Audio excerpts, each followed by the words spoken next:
Muy buenas noches. Bueno, y ahora sí vamos a conversar más en detalle.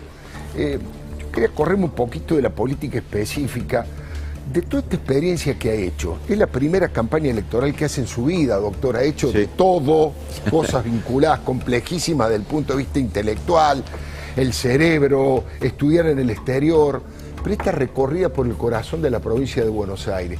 ¿Qué enseñanza le ha dejado? Digo, en lo humano, ¿qué conclusión saca usted? ¿Qué es lo que le ha dado la satisfacción de hacer eso? ¿Y qué cosas no le han gustado de la dirigencia, de la pelea política? Digo, un balance de esta primera campaña de su vida. Mire, Alfredo,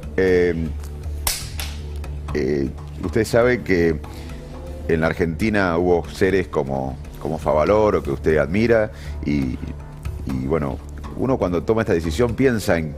Yo no le llego ni a los talones a Favaloro, pero ¿qué hubiese hecho? Y le pregunté a Luis Landricina. Sí, y gran amigo de Favaloro. Y Favaloro se enojaría que un médico se involucre. No, al contrario, me dice Luis, en este contexto. Entonces, lo primero que sentí es una necesidad de involucrarme, de abrazar. Fui consciente del primer momento que la pandemia en un país pobre, sin rumbo, era la mayor crisis de la historia argentina. Y la pregunta no era por qué me involucraba, sino por qué no nos involucramos o cómo los involucramos todos, cada uno del lugar que le toque. Claro. Y luego me sentí parte de un proyecto que me excedía, porque la verdad que no fue una persona, fue el radicalismo, el peronismo, el PRO, el progresismo, miles de personas que dimos el paso. Y cuando uno pertenece a una... Yo quería ampliar la coalición, como realmente pasó. Claro. Muchos me veían como un rebelde, qué viene a hacer Manes, y creo que lo que hicimos fue plantear una diversidad, aumentar la coalición dentro de la diversidad. Y me sentí parte de un proceso que me excedía, y eso me dio mucha plenitud. Y en un momento me acordé de una frase de Borges que decía Borges, en un instante la persona se da cuenta de quién es. Y llegó un momento que no me importaba ni los halagos ni la crítica, estaba compenetrado en abrazar el dolor, claro. El dolor de miles de compatriotas, y me sentí muy pleno de comprometerme aún más con mi país. Es interesantísimo. Ahora le hago la pregunta la contraria. ¿Hay algo que lo haya molestado mucho, que diga, si yo sigo acá y voy al frente y voy creciendo como dirigente, voy a tratar de extirpar esto de la política?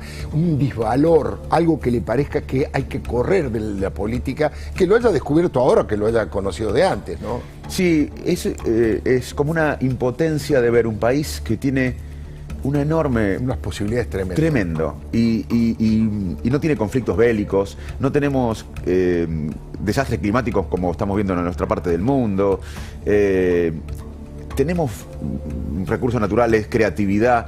Ahora, nos falta una acción colectiva para desarrollarnos. La verdad que es cierta impotencia de ver un país que tiene todas las características para enfrentar los desafíos del siglo XXI y de post-pandemia, y ve una dirigencia peleándose por el poder, por mantenerse en los privilegios, totalmente disociada de la sociedad. Si nosotros porque la Argentina está diagnosticada y sabemos qué hay que hacer, pero nos falta una acción colectiva para lo que se planteaban recién con Débora, de este proyecto de país. Este país, con un plan de Estado, cambia en una década, y obviamente protegiendo a los más vulnerables. Esa impotencia es lo que podría definir en la respuesta, ¿no? Impotencia de ver alguien frenado, un país frenado por la dirigencia. Claro, con todas las posibilidades que tiene, frenado por la dirigencia. Voy un poquito más a lo personal. ¿Su familia en qué lo impactó? ¿Se conmovió su familia con este paso que usted dio, como era el lema de la campaña? ¿Se conmovió la familia? ¿Le afectaron las críticas que le hicieron, los enfrentamientos? ¿Cómo lo tomó su familia? Bien, con mis hijos hablé, son chicos, tienen 16 y 13 años. Ellos veían y ven la política como algo que no tiene prestigio. Claro. Entonces no entendían cómo el padre, que era un médico reconocido, un científico, se metía en algo que era totalmente desprestigiado. Yo le explicaba que no me metía en la política, me metía a comprometerme con el país, pero tuve una larga charla con mis hijos que no entendían.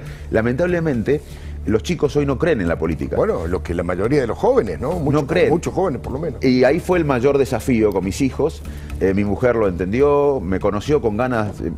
Yo vivía en Estados Unidos, vine, después ella se fue a vivir conmigo y ahí me vio. Y yo le digo, no, voy a volver y quiero contribuir a mi país. Ella siempre me conoció así que no tenía derecho a enojarse. A enojarse, ya sabía. Y mi mamá nunca quería que yo me meta. Cuando siempre, usted sabe que hace era una más década, su hermano, era Gastón. Y mi hermano fue un factor también muy influyente porque él es un dirigente radical muy importante y él estaba a favor. Pero mi mamá por primera vez me dijo, jugate, metete, porque el país necesita que nos involucremos todos.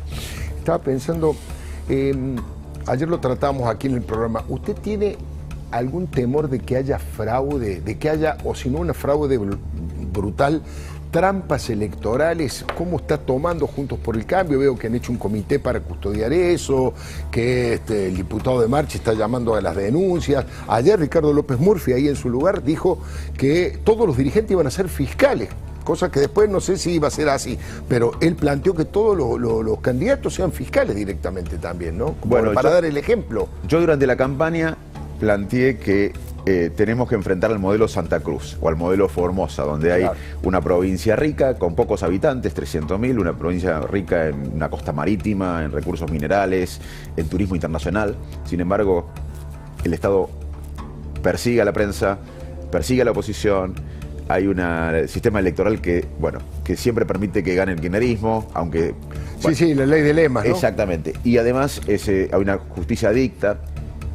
Y hablando con una diputada de radicalismo de Santa Cruz, me decía que hay que tener cuidado con el kirchnerismo porque aún cuando parece knockout se reinventa. Claro. Entonces yo creo que, y los cambios del gabinete muestran esto, que es ir a ganar a las elecciones con clientelismo y cierto apriete, así que yo creo que es un momento para convocar a toda la ciudadanía a fiscalizar, a cuidar las urnas en noviembre, porque realmente creo que se define un posible cambio de rumbo. Si ganamos en noviembre, yo creo que vamos a ganar en el 23 también, esta coalición diversa, amplia, y vamos a torcer el rumbo de esta decadencia. Los Kirchner han gobernado, de los últimos 20 años van a haber gobernado 16, y la Argentina cada vez está peor.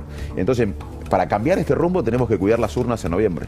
Supongamos que un amigo del exterior que no conoce la política argentina viene y le pregunta ¿cuál es el rol que ha jugado en estos 16 años Cristina Fernández de Kirchner? ¿Cómo la definiría? ¿Cómo la calificaría políticamente? Digo, por supuesto, ¿no? Lo hice porque yo hasta junio, cuando tomé la decisión, era presidente de una sociedad internacional de neurología, de una demencia frontotemporal, que es la que investigo yo, y tuve que explicarle una carta por qué ya les parecía raro que alguien produzca ciencia viviendo en un país más no desarrollado, claro, y compita con ellos. Y le pareció más raro que yo les diga que iba a involucrarme en política. Y les tuve que explicar en un mail donde lo escribí que hay que está peligrando realmente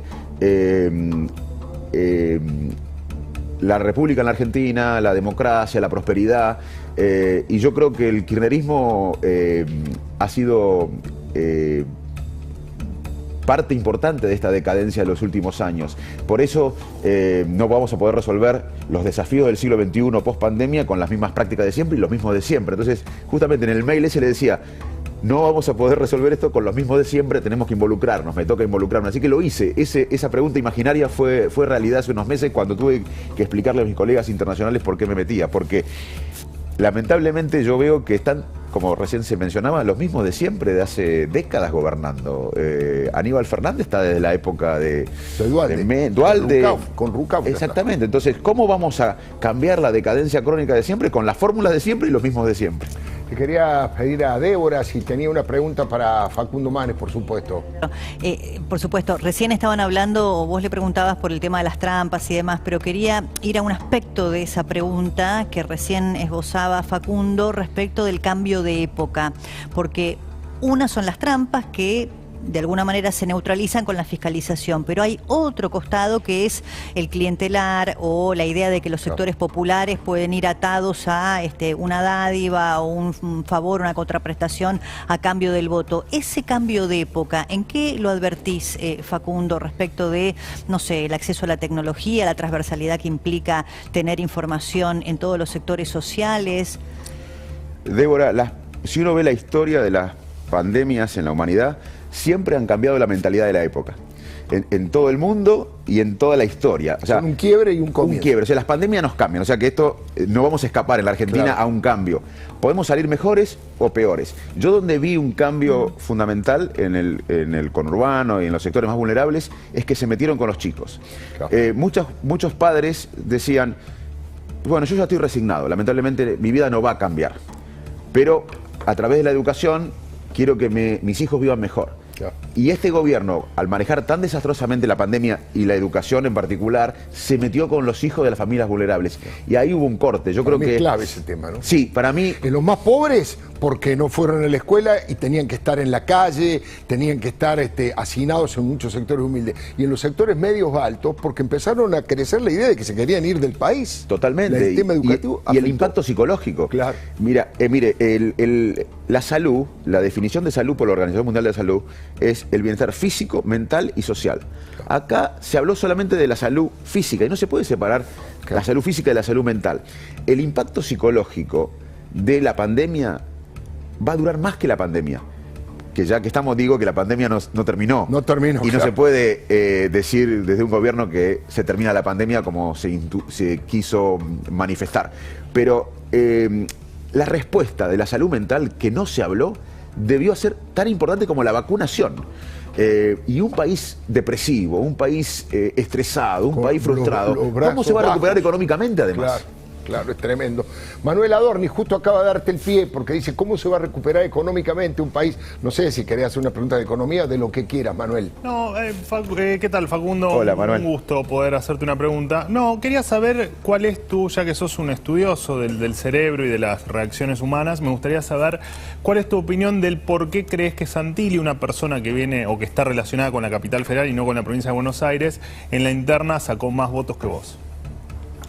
Bueno, primero, Manuel, un placer estar en contacto. Yo creo que nosotros hicimos una proeza. Hace 3 meses yo estaba en mi consultorio, en mi laboratorio, y enfrentamos a un partido, a una maquinaria electoral muy importante. Diego Santilli además es un político profesional, es una persona que tiene mucha experiencia en la política, pero nosotros hicimos una elección extraordinaria, tomando en cuenta los recursos a los que nos enfrentábamos, y también que en solamente 3 meses ganamos más de la mayoría de los distritos de la provincia de Buenos Aires, sacamos el 40% de los votos. Y la verdad que cambiamos un poco el mapa, el color de la provincia de Buenos Aires. Y yo creo que lo más importante que hicimos es que comprobamos lo que veníamos a plantear al inicio de la campaña, que si no ampliábamos la coalición, si no la hacíamos más diversa, si no sumábamos desde lo diferente, perdíamos. Y yo creo que lo que probó esta apuesta es que teníamos razón, que una coalición que se agranda desde lo distinto, desde lo diverso, es efectiva para ganar al kirchnerismo y debe ser la receta para en noviembre enfrentarlo y ganarlo, y para ganarle el 23. Estaba pensando que, bueno, aquí se ha puesto muy, no digo de moda, pero se está usando mucho el concepto del radicalismo no puede ser más furgón de cola del PRO. Y yo pensaba en su actuación en la provincia de Buenos Aires. ¿Despertaron los intendentes del radicalismo, se entusiasmaron con una candidatura como la suya, con la posibilidad de ponerse de pie? ¿O también hubo ciudadanos independientes que no eran radicales y se engancharon con la propuesta? Gracias por la pregunta, Alfredo, porque de paso le agradezco a los intendentes, más de 30 y pico intendentes del radicalismo, que fueron uno de los que me pidieron que yo dé este paso. Pero como usted bien dice, hubo miles de ciudadanos, esto excedió al radicalismo, hubo miles y miles de ciudadanos como yo que dieron el paso. Un periodista de los más reconocidos en Bahía Blanca, Lorenzo Natalí, renunció para involucrar al programa de radio más escuchado de Bahía Blanca para involucrarse. O sea, como Lorenzo, hubo miles de personas que dieron el paso como dirigente por primera vez en la vida. Y yo creo que esto es más que el radicalismo. Es el radicalismo, por supuesto, es sectores del PRO, es sectores del progresismo, sectores del peronismo, con Joaquín de la Torre, y muchas de personas que dieron el paso por primera vez. Hasta mi participación, yo obviamente que tengo el corazón radical y vengo del radicalismo, pero también lo hice desde la sociedad civil, como Borges decía también que los actos son símbolos. Y mi acto de involucrarme es un símbolo de que todos tenemos que involucrarnos en un país pobre, sin rumbo, con una pandemia encima. Si no nos involucramos, estamos en problemas. Le anticipé